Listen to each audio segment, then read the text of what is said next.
ठाणे नगर निगम स्कूलों में घटती छात्र संख्या चिंता का विषय, गुणवत्तापूर्ण शिक्षा पर दे विशेष ध्यान। राज्य भर में बड़े उत्साह के साथ मनाए जा रहे स्कूल प्रवेशोत्सव के अवसर पर राज्य के परिवहन मंत्री ने आज ठाणे महानगर पालिका के लोकमान्य नगर स्थित स्कूल क्रमांक 46 का दौरा कर नए विद्यार्थियों का स्वागत किया। इस अवसर पर उन्होंने विद्यार्थियों को शुभकामनाएं देते हुए शिक्षकों, अभिभावकों और शिक्षा विभाग के अधिकारियों से संवाद किया। इस अवसर पर नव प्रवेशित विद्यार्थियों का पुष्प देकर स्वागत किया गया तथा शैक्षणिक सामग्री वितरित की गई। कार्यक्रम में शिक्षक, अभिभावक, शिक्षा विभाग के अधिकारी एवं बड़ी संख्या में स्थानिक नागरिक की उपस्थिति रही। मंत्री प्रताप सरनाईक ने कहा कि राज्य सरकार की शिक्षा समृद्ध महाराष्ट्र की संकल्पना को साकार करने के लिए प्रत्येक बच्चे को शिक्षा की मुख्य धारा से जोड़ना बहुत जरूरी। इसके लिए शिक्षक, अभिभावक, प्रशासन और समाज को संयुक्त रूप से प्रयास करना होगा।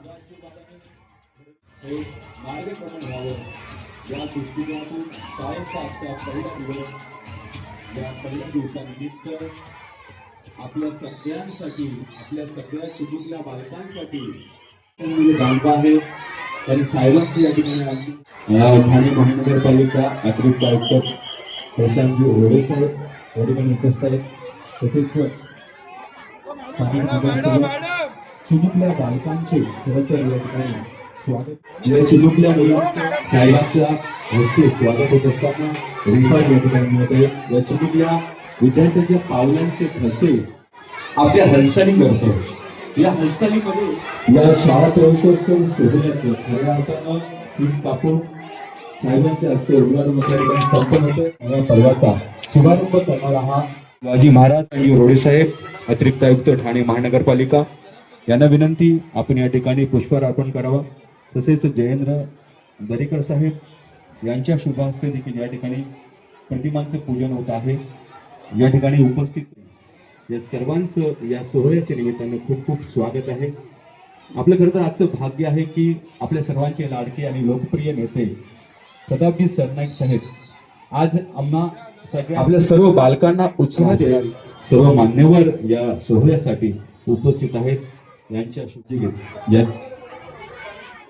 एकदम शांतता, एक साथ हार्दिक हार्दिक स्वागत। या सोहळ्याच्या निमित्तानं शाळा प्रवेशोत्सव 2026-27 शाळेचा पहिला दिवस शाळेच्या प्रांगणामध्ये अनेक विद्यार्थी, पालक या ठिकाणी उपस्थित आहेत आणि या सोहळ्याची सुरुवात सन्माननीय सरनाईक साहेब यांच्या शुभ हस्ते या ठिकाणी मनपूर्वक हार्दिक पालिका अतिरिक्त आयुक्त प्रशांतजी रोडे साहेब यांचं या कार्यक्रमाच्या निमित्ताने मनपूर्वक हार्दिक हार्दिक स्वागत या ठिकाणी केलं जात आहे।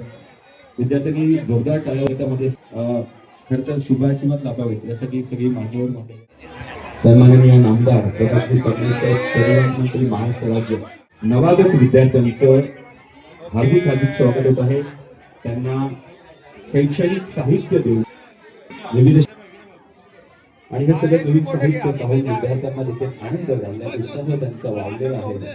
येत्या पहिलीतील विद्यार्थी जोया असे विद्यार्थी आज या शाळेमध्ये आले आहेत आणि या विद्यार्थ्यांना शैक्षणिक साहित्य या ठिकाणी प्रदान केलं आहे। एक साहेब परिवहन मंत्री दादाजी भुसे त्यांनी एक संकल्पना मांडली की 15 जून शाळेचा पहिला दिवस असतो आणि त्या दिवशी शालेय जीवनामध्ये पदार्पण करणाऱ्या सगळ्या विद्यार्थ्यांच्या पहिल्या दिवशी जर आपण त्यांना प्रोत्साहन दिलं, त्यांना जर उत्तेजन दिलं तर ते अतिशय चांगलं ठरेल आणि त्या माध्यमातून गेल्या वर्षीपासून हा उपक्रम चालू केलेला आहे। महाराष्ट्रातील विदर्भ सोडून सर्व शाळांमध्ये आजपासून शाळा चालू झालेल्या आहेत आणि त्यामुळे ह्या दिवसाला विशेष महत्त्व प्राप्त होतं।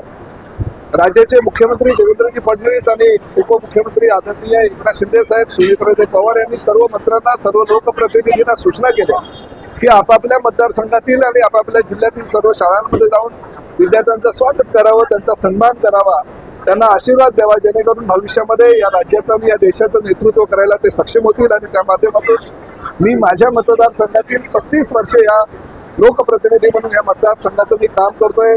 3 टर्म नगरसेवक आणि 4 टर्म आमदार म्हणून काम करत असताना ह्या शाळेवर माझं विशेष प्रेम आहे आणि ह्या शाळेतले अनेक विद्यार्थी आज माझे मतदार सुद्धा आहे. काही विद्यार्थी तर या भागाचं नेतृत्व नगरसेवक म्हणून करत आहेत. त्यामुळे ह्या शाळेला विशेष महत्त्व प्राप्त झालेलं आहे.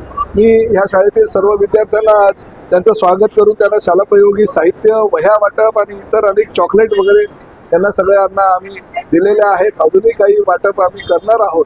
त्यामुळे भविष्यामध्ये ह्या शाळेतले विद्यार्थी या देशाचं, या राज्याचं नेतृत्व करतील याची मला खात्री. ही वस्तुस्थिती आहे. मी मगाशीच आमच्या सगळ्या शिक्षण मंडळाच्या आणि महापालिकेच्या अधिकाऱ्यांना सुद्धा सूचना केली की मी पहिल्यांदा 97 साली महापालिकेचा नगरसेवक म्हणून या ठिकाणी निवडून आलो. त्यावेळेची पटसंख्या आणि आज 30 वर्षानंतरच्या पटसंख्येमध्ये जमीन आसमानचा फरक. प्रामुख्यानं सर्व पालक आपल्या विद्यार्थ्यांना इंग्रजी माध्यमाच्या शाळांमध्ये जाऊन शिक्षण घ्यायला प्रवृत्त करत असतात किंवा ते हा विचार करत नाही की इंग्रजी तर काय भविष्यामध्ये मुलांना येईलच, परंतु लहानपणापासून मराठी माध्यमाच्या शाळेतून जर त्या मुलांचं शिक्षण घेतलं तर योग्य होईल.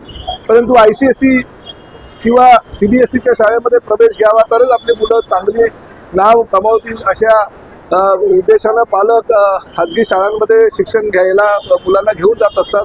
माझी पालकांना सुद्धा विनंती आहे की अतिशय चांगल्या प्रकारचं शिक्षण महानगरपालिकेच्या शाळांमध्ये सुद्धा आमचे शिक्षण वर्ग आणि महापालिका देत असते, तर जास्तीत जास्त अशा महापालिकेच्या शाळातून शिक्षण घ्यावं. मराठी माध्यमाच्या शाळेतून जास्तीत जास्त मराठीचा प्रचार व प्रसार व्हावा आणि मुलांनाही चांगलं शिक्षण मिळावं यासाठी पालकांनी सुद्धा प्रयत्न तेवढं करणं गरजेचं असतील तर समस्या आम्ही सोडू. शिक्षण क्षेत्रामध्ये जास्तीत जास्त प्रगती झाली पाहिजे ह्या मताचे आमचे उपमुख्यमंत्री आदरणीय एकनाथ शिंदे साहेब आहेत. शिक्षण मंडळाला हवं ते सहकार्य करण्याची त्यांची भूमिका आहे. महापालिकेच्या सगळ्या अधिकाऱ्यांना त्यांनी स्पष्टपणे सूचना केलेली आहे की कुठल्याही शाळा पुनर्जीवित करत असताना त्याचं नवीन शाळा बनवत असताना कंजूसी करू नका, निधीची कमतरता असं भासवू नका किंवा दाखवू नका.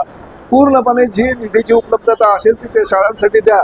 आणि मला असं वाटतं हळूहळू आमच्या ह्या ज्या महानगरपालिकेच्या शाळा आहेत त्या शाळा अद्ययावत कशा करता येईल, चांगल्या कशा करता येईल, चांगले दर्जेदार शिक्षण आमच्या विद्यार्थ्यांना महापालिकेच्या हद्दीमध्ये राहणाऱ्या पालकांच्या पाल्यांना कसं देता येईल ह्यासाठी आम्ही प्रयत्न करणार आहोत आणि निश्चितपणे भविष्यामध्ये ती सुधारणा आम्ही पूर्वक होत आहे. म्हणजे खेदानं सांगावं असं वाटतं की मीरा भाईंदर महानगरपालिका आहे, नवी मुंबई महानगरपालिका आहे, ठाणे लोकसभा मतदारसंघातले 3 महापालिका. एक ठाणे महापालिका आपल्या संस्कृतीचं दर्शन घडवत असताना नवी मुंबई महापालिका आणि मीरा भाईंदर महापालिकेमध्ये फार विचित्र आणि वेगळं चित्र दिसतंय.